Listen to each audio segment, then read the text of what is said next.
Hello दोस्तों, स्वागत है आप सभी का महेश एकेडमी यूट्यूब चैनल पर। आई होप आप लोग अच्छे होंगे और अच्छे से आप लोग प्रैक्टिस कर रहे होंगे। तो आज आपके लिए क्वेश्चन जो हैं वो आपके जैसे कि अभी मिसलिनियस के क्वेश्चन चल रहे हैं, मतलब विविध क्वेश्चन कराए जा रहे हैं। तो आज हम क्वेश्चंस की बात करेंगे। तो यहाँ पर जैसे आपका पहला नंबर क्वेश्चन दिया हुआ है कि एक आदमी ने 2 रेडियो जिनमें एक को 10% हानि तथा दूसरे को 10% लाभ पर बेचा, तो प्रतिशत हानि क्या होगी।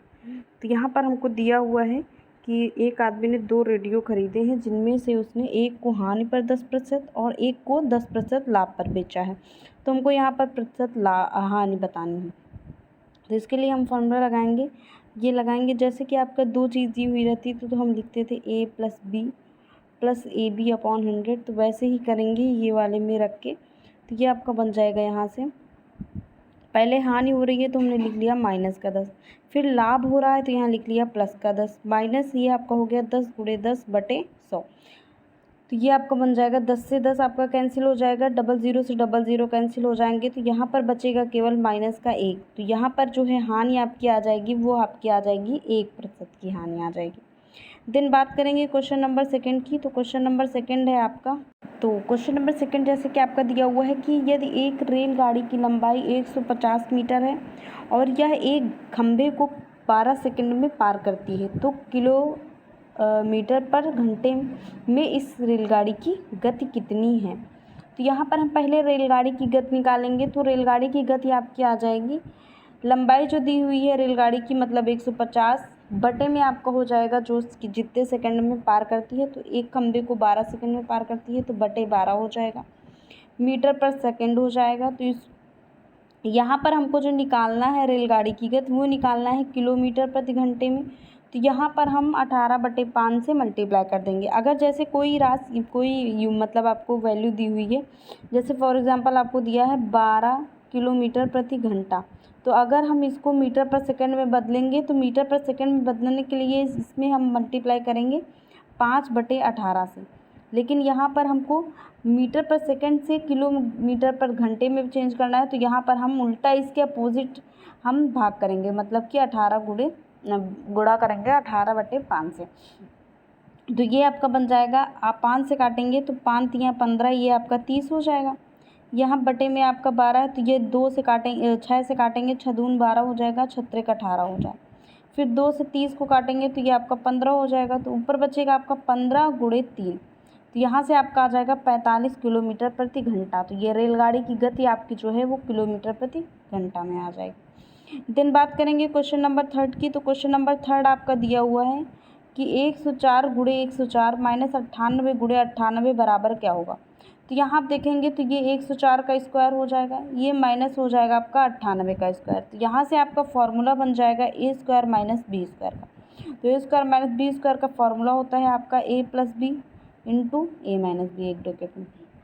तो वही फार्मूला हम लगाएंगे तो यहाँ हो जाएगा आपका 104 + 98 और 104 - 98। 104 में जब 98 ऐड करेंगे तो ये आपका बन जाएगा 202 और 104 में 98 घटाएंगे तो ये आपका बन जाएगा 6। तो यहाँ से आप इसको मल्टीप्लाई करेंगे तो ये आपका आ जाएगा 1212। तो यही आपके क्वेश्चन का आंसर हो जाएगा 1212। देन बात करेंगे क्वेश्चन नंबर फोर्थ की। तो क्वेश्चन नंबर फोर्थ आपका है कि 3120 भागे 26 + 13 × 30 बराबर क्या होगा। तो यहाँ पर 3120 को भाग करेंगे 26 से तो ये आपका 120 बार जाएगा और + 13 × 30 करेंगे, मतलब 13 × 39 तो 390 हो जाएगा। 120 में 390 ऐड करेंगे तो ये आपका आ जाएगा 510।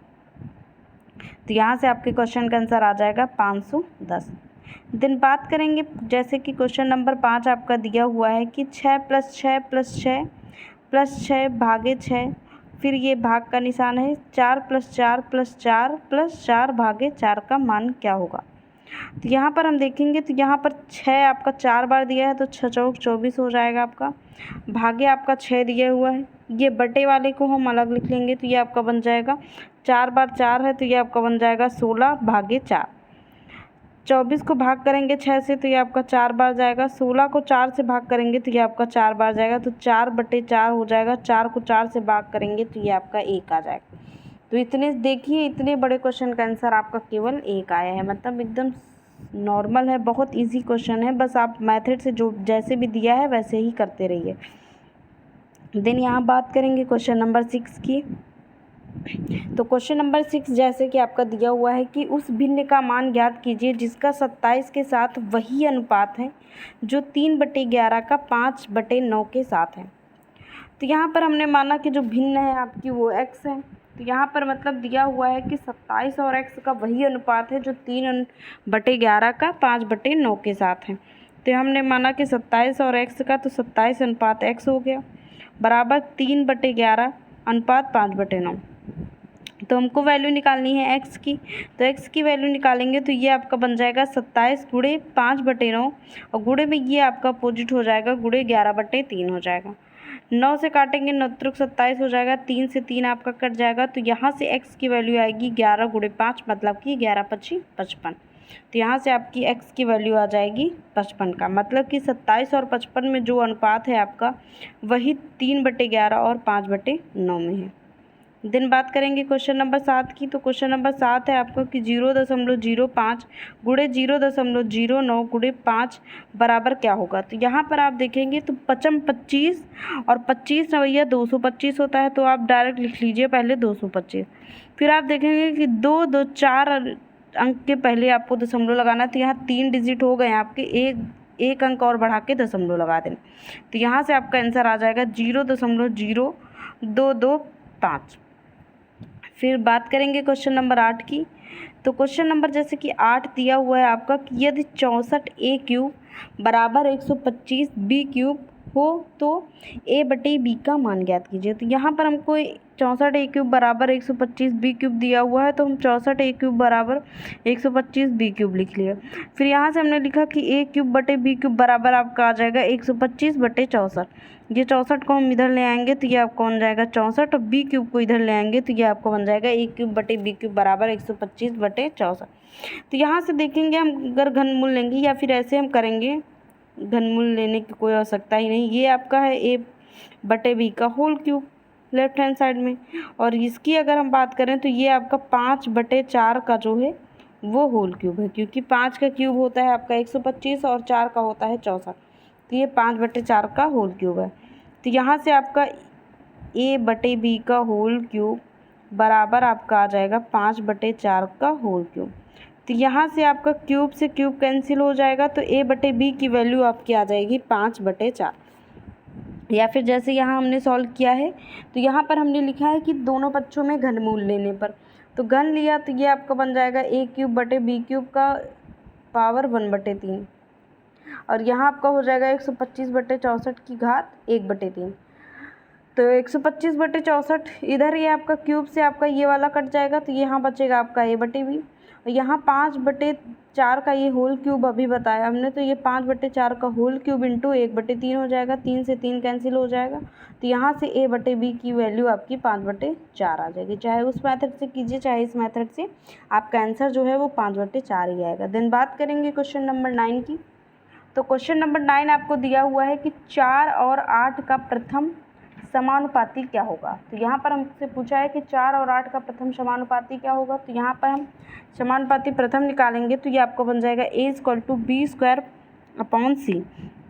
तो यहाँ पर b² आपका दिया हुआ है 4, तो 4 का स्क्वायर हो जाएगा आपका 16 बटे में आपका c मतलब 8 हो जाएगा। तो 16/8 करेंगे तो ये आपका 2 बन जाएगा। तो यहाँ से आपका आ जाएगा 2, a की वैल्यू यहाँ से आपकी 2 आ जाएगी। देन बात करेंगे क्वेश्चन नंबर 10 की। तो क्वेश्चन नंबर 10 आपका दिया हुआ है कि 9:15 समानुपात 45:x, मतलब हमको ज्ञात करना है कि यहाँ पर क्या होगा। तो हमने माना कि वो x है, तो 9/15 बराबर 45/x, या डायरेक्ट आप लिख सकते हैं कि 9 × x बराबर 45 × 15। तो ये आपका हो जाएगा 9 × x बराबर 45 × 15।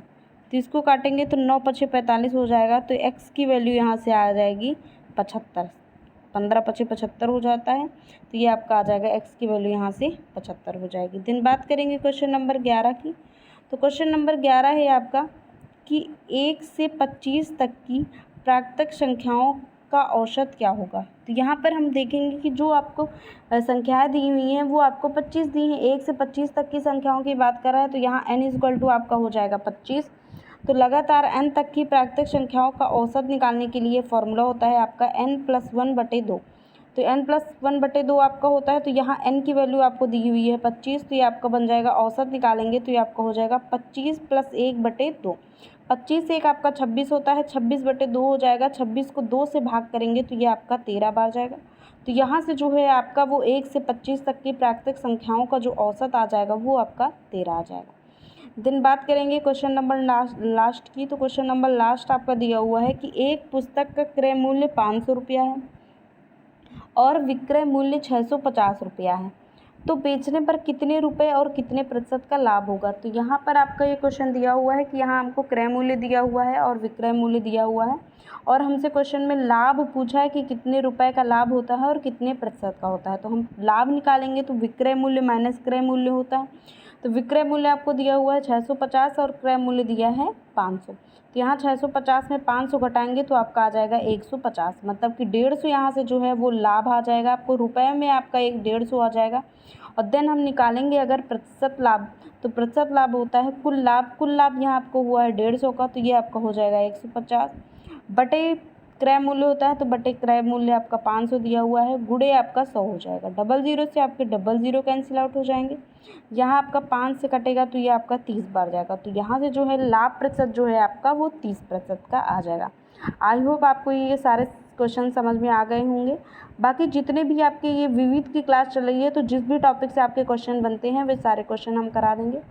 बाकी अगर कोई भी टॉपिक आपको नहीं समझ में आ रहा है कि इस टॉपिक से हमारे क्वेश्चन नहीं सॉल्व हो रहे हैं, तो आप कमेंट सेक्शन में जाके बता सकते हैं कि मैम ये वाले टॉपिक के क्वेश्चन करा दीजिए, तो हम उम्मीद करेंगे कि आपको अच्छे क्वेश्चन लेकर आएँ।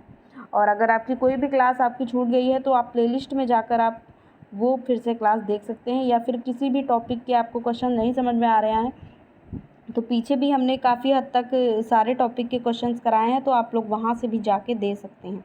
अगर उसके बावजूद आपको नहीं समझ में आ रहा है तो आप कमेंट सेक्शन में बताइएगा हमको, हम फिर से वैसे ही क्वेश्चन कुछ करा देंगे। Okay, thank you.